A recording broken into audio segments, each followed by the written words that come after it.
तो आचार्य जी आपका एक बार फिर अभिनंदन है और सवालों का सिलसिला हम शुरू करते हैं। और एक आरोप पत्र सेगमेंट 1 में आपके लिए हमने एक आरोप पत्र तैयार किया है और मेरा यहां पर जो साथ देंगे उनका भी मैं परिचय आपसे करा देता हूं। सैयद जवाद है, जाने माने स्कॉलर है मुस्लिम, उनका अभिनंदन है। मेरे साथ विवेक श्रीवास्तव है, वरिष्ठ नेता है लेफ्ट के, उन्होंने आज हमारी रिक्वेस्ट को माना, वो इस कार्यक्रम में हिस्सा बने, उनका अभिनंदन है। डॉक्टर कपिल कक्कड़ है, तर्कशास्त्री, उनका अभिनंदन है। सुबुही खान है, ये भी जानी मानी सामाजिक कार्यकर्ता है और पेशे से वकील हैं, इनका भी अभिनंदन है। तो जोरदार तालियों से हमारे एक्सपर्ट्स का भी आज स्वागत करिए। ये एक ऐसा मंच है जिसपे तमाम सवाल जवाब होंगे, लेकिन मर्यादा की दायरे में होंगे ये सवाल जवाब।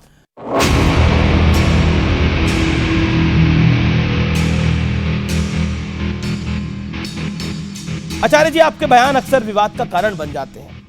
कई बार तो नौबत आ जाती है कि आपको माफी भी मांगनी पड़ती है। आप बाय चॉइस ऐसे हैं या बाय वॉइस ऐसे हैं?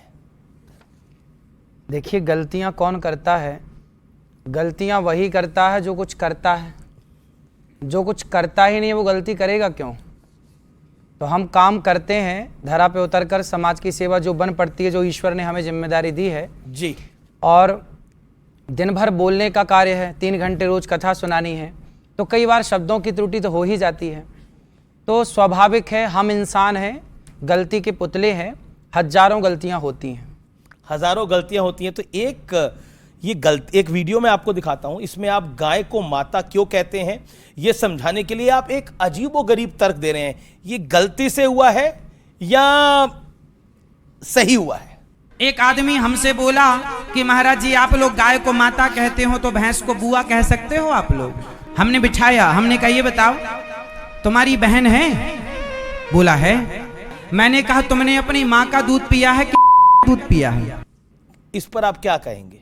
हाँ, ये देखिए, एक विधर्मी ने सवाल किया कि आप गाय को माता कहते हैं तो भैंस को क्या कहेंगे, बकरी को क्या कहेंगे, फला फला को क्या कहेंगे? तो मैंने उसको समझाया कि देखो, हमारे परिवार में सभी लोग अपने अपने बच्चों को दूध पिलाती हैं। हमारी चाची, मौसी, दादी, नानी सबने अपने अपने बच्चों को दूध पिलाया, पर माँ तो हम केवल अपनी माँ को ही कहते हैं ना। इसलिए ये कहने में मेरी शब्दों की त्रुटि हुई, उसे मैंने स्वीकारा है और वो शब्दों की मेरी त्रुटि थी कि उसमें एग्जाम्पल मैं कुछ और देना चाहता था, समझाना कुछ और तरीके से था, पर वो शब्दों की त्रुटि हुई, उसे मैंने स्वीकार किया है। जी, हमारे साथ कुछ एक्सपर्ट्स हैं यहाँ पर, वो भी कुछ सवाल पूछना चाहते हैं। डॉक्टर कपिल कक्कड़। हाँ, मेरा सवाल है, आपने कहा गलतियां होती हैं, आदमी काम करता है, कुछ गलतियां बड़ी होती हैं, कुछ छोटी होती हैं। अब आप हैं कथावाचक, आप जो एग्जाम्पल्स दीजिए, आप महाभारत से निकालिए, रामायण से निकालिए, ये जो आप अपने हिसाब से, जैसे अब आपने गाय और भैंस वाला दिया, तो आपको खुद क्यों इनको क्रिएट करने की ज़रूरत है? क्योंकि आप हैं तो कथावाचक, और दूसरी, आज आप इस पेडेस्टल पे है जहाँ पे करोड़ों लोग आपको सुनते हैं, तो आप देखिए उनको आप क्या डाउनलोड करके दे रहे हैं। तो इसलिए ये वाली जो गलतियां आप मान सकते हैं छोटी हैं, बट एक पब्लिक के लिए ये बहुत बड़ी गलतियां हो सकती हैं। जी कक्कड़, सही है, आप ठीक कह रहे हैं। और इन गलतियों, देखिए होता क्या है, जब बच्चा पहली बार बोलता है ना, तो डायरेक्ट रोटी नहीं कहता, तोती कहता है। तोती से वो रोटी पे आता है। तो ये मेरे जीवन की शुरुआती दौरों की गलतियां हैं, पर वायरल अब हो रही है। हाँ, वायरल अब हो रही हैं। ये उस टाइम की, ये बहुत पुरानी बातें हैं। एक वीडियो मेरे हाथ लगा है, इसमें आप कह रहे हैं आचार्य जी कि शिवलिंग पर दूध चढ़ाने को गलत बताकर सनातन संस्कृति को टारगेट किया जा रहा है। मैं वीडियो दिखा देता हूं आपको और फिर आप जवाब दीजिएगा। शिवलिंग में लोग दूध चढ़ाते हैं, बट वो बह के तो चला जाता है, तो ये चढ़ाना सही है या गलत? हाँ। ये तो आपने सुना कि नाले में बह जाता, फिर अच्छा दूध ना चढ़ाए शंकर जी को, फिर क्या करें ये बताओ? ये दान में दें, जो गरीब हो उनको दें दूध। हाँ, दान करें। लोग जाते हैं, पिक्चरों की टिकट लेते हैं, कितने की टिकट आती होगी? 100-150 तक होता। तो वो 100-150 की 3 घंटा पिक्चर देख के समय बर्बाद करने से अच्छा वो 150 गरीबों में क्यों नहीं बांट दिया था? जी, अब बताइए आचार्यवर। हाँ, तो ये सही तो है। शंकर जी को दूध चढ़ाना, देखिए व्यक्ति की अपनी श्रद्धा है। शंकर जी को दूध चढ़ाना, ये मेरी श्रद्धा है, ये आपकी श्रद्धा है, आप स्वतंत्र हैं, आप चढ़ाएं मत चढ़ाएं। अब इस पर पिक्चर बना दी कि आपने दूध क्यों चढ़ाया। अरे भाई, आपको गरीबों की इतनी चिंता है तो गौरी गोपाल आके देखिए, वहां अखंड रसोई चल रही है ना। हम केवल कह नहीं रहे, हम तो कर भी रहे हैं। 30,000 लोग पर डे भोजन कर रहे हैं ना वहां। और शंकर जी पर दूध चढ़ाने को ही टारगेट क्यों किया जा रहा है? हम आपको क्यों लगता है? भाई अपनी अपनी आस्था, देखिए किसी की श्रद्धा किसी की आस्था पर ना कोई क्वेश्चन क्यों करे। भाई मेरी आस्था है कि मैं दूध चढ़ाऊं, और कौन सा करोड़ों का दूध चढ़ाया जाता है, 5 रुपए का 10 रुपए का दूध शंकर जी पे चढ़ाया। ये तो वर्षों से, कोई आज की थोड़ी, भगवान राम ने भी तो शिव जी का अभिषेक किया था। ये परंपरा कोई आज की मैंने शुरू कर दी ऐसा तो नहीं, प्राचीन काल से चली आ रही है और इसमें नुकसान कुछ नहीं है।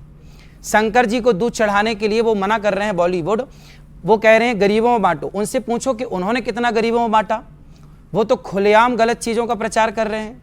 उन्होंने कितने गरीबों की सेवा कर दी। टिकट आपको मिलती है 300 रुपए की, क्या ज़रूरत है टिकट 300 रुपए की लेके, वो 300 रुपए गरीबों में बांट दिया जाए ना। जब शंकर जी का दूध आपको 5 रुपए का दूध भारी लग रहा है तो भाई 300 रुपए की टिकट हम क्यों खरीदें, हम वो सारा पैसा गरीबों में बांटें।